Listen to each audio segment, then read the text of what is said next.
Good morning and welcome to IG's early morning call. It's Friday, 17th of February. Let's take a look at the headlines as we witness persistent US inflation taking Wall Street down yesterday, taking Asia down overnight, and we're expecting a lower start to the European session on this final trading day of the week as a result.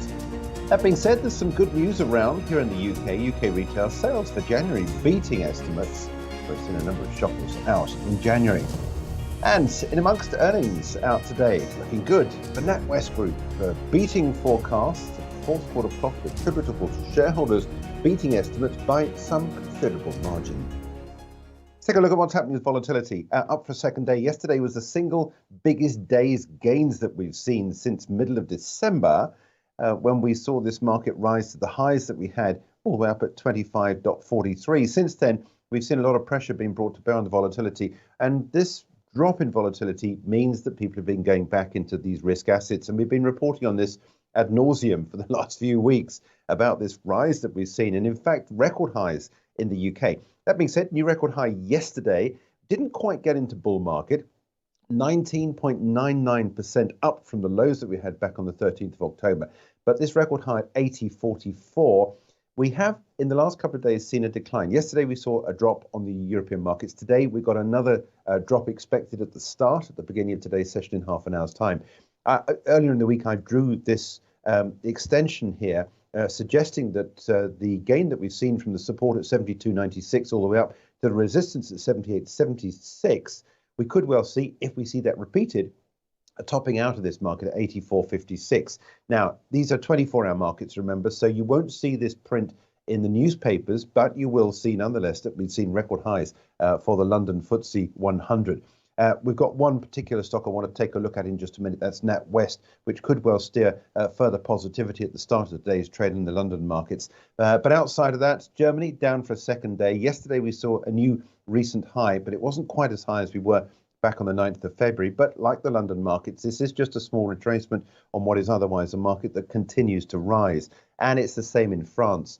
Yesterday, we saw a new all-time record intraday high at 73.88.1. French CAC 40 levels never seen before, having beaten this area up here by the slimmest of margins in yesterday's session.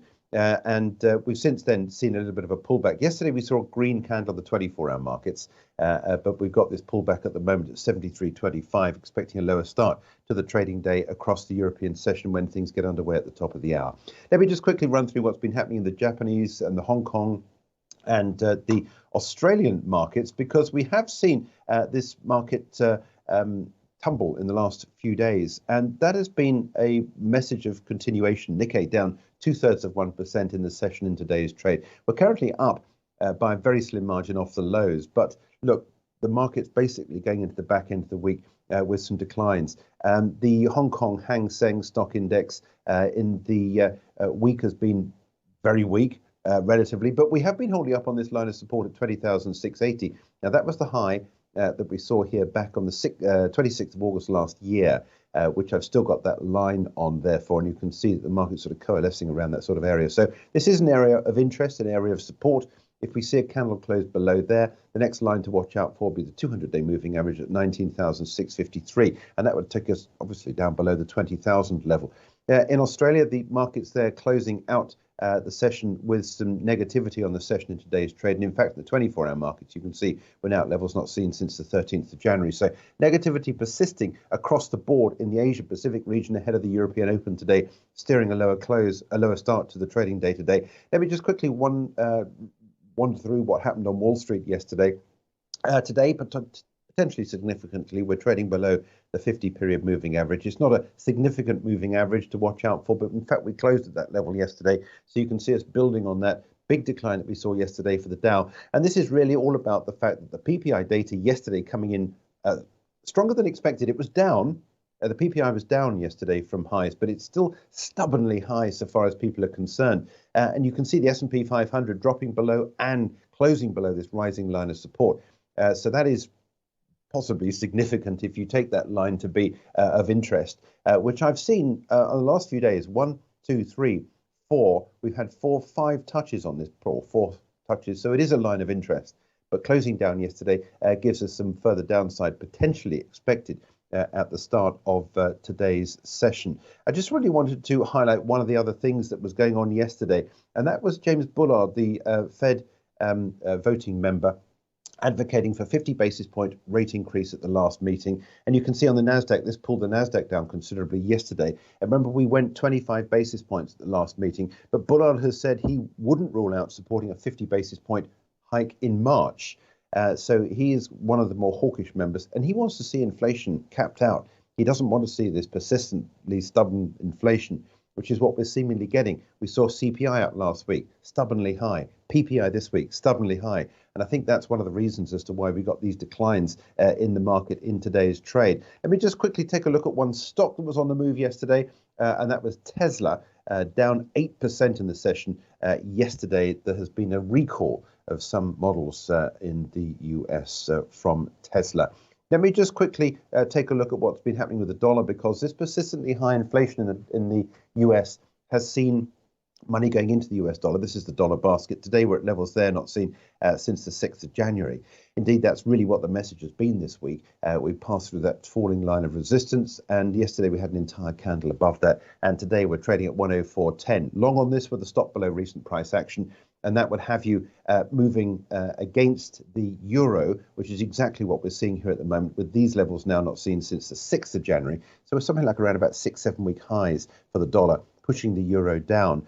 And also, whilst we're taking a look at what's been happening with the currency markets, I want to show you this chart here. We got the sterling chart here, sterling dollar, resting on the 200-day moving average. We've just seen UK retail sales coming through stronger than expected at 0.5% for January. Estimates have been for a negative 0.3%. So this is essentially what is appearing to be good news, but sterling losing out to that stronger US dollar. This is sterling on 10-minute candles. You can see that we've got there at the moment with this market moving up at 119.41, back up above the, not quite above the 120 level. We've got a little bit of a way to go before we get to that sort of area up there, but you can see there is some interest in buying sterling at these low levels because of these strong numbers coming through for the retail sales data for the month of January.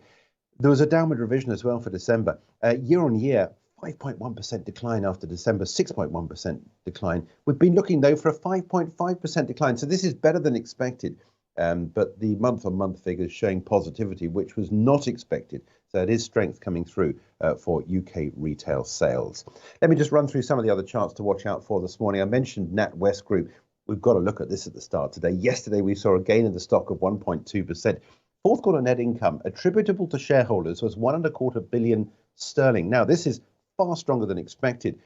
We are up something like around about 26% more than expected. We've been looking for something like about 940 million. So a 1.26 billion. This is far stronger than expected. Now, we've seen this from banks pretty much right the way across this week, from Commerzbank. Next week, we got the other UK banks. Barclays was pretty good this week as well.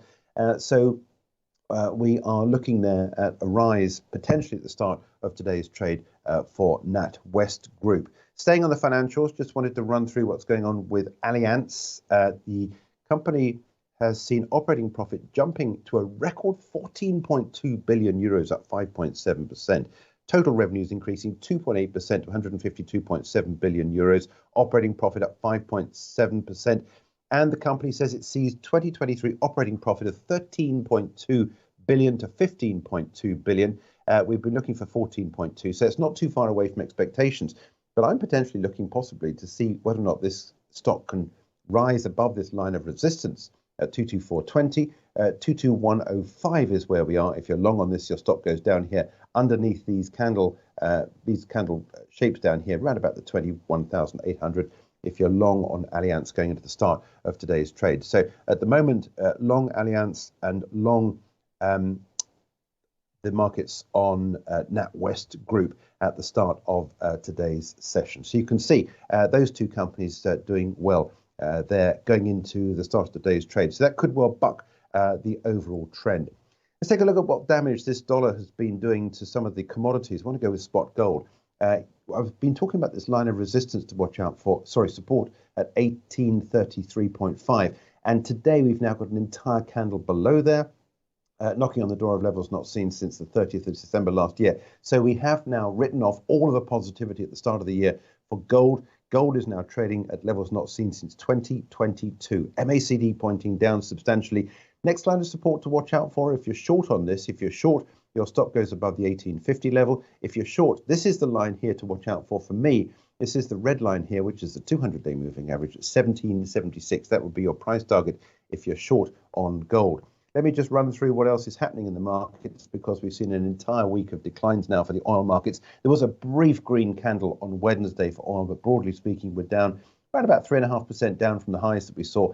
This is concerns about the outlook for demand. If you see stubbornly high US inflation or inflation around the world, which is essentially what we're still getting, we are still well above central bank targets for inflation. And central banks will keep their foot on the pedal. In terms of interest rate rises, they may not be as robust or as high or as hawkish as they have been in the past, but nonetheless, inflation continues to be prevalent amongst economies around the world. And don't forget that whilst we got a drop in CPI and PPI in the States in this last week, and it's not been as low as some had hoped, it's still half as much as we got here in the UK for CPI, over 10%. That is a big worry. So I think we'll still see central banks raise interest rates. And this is beginning to bring this concern about the outlook for demand back into the equation. 83.99.1 for the price of Brent crude. That's it. We're back at 10:30 with Charting the Markets. Hope you can join us there for that. But do watch out for potential rises at the start of today's trade for Allianz and also NatWest after earnings coming through this morning, which seems to be on the upside. As I said, 10:30, that's the next appointment live on the IG platform.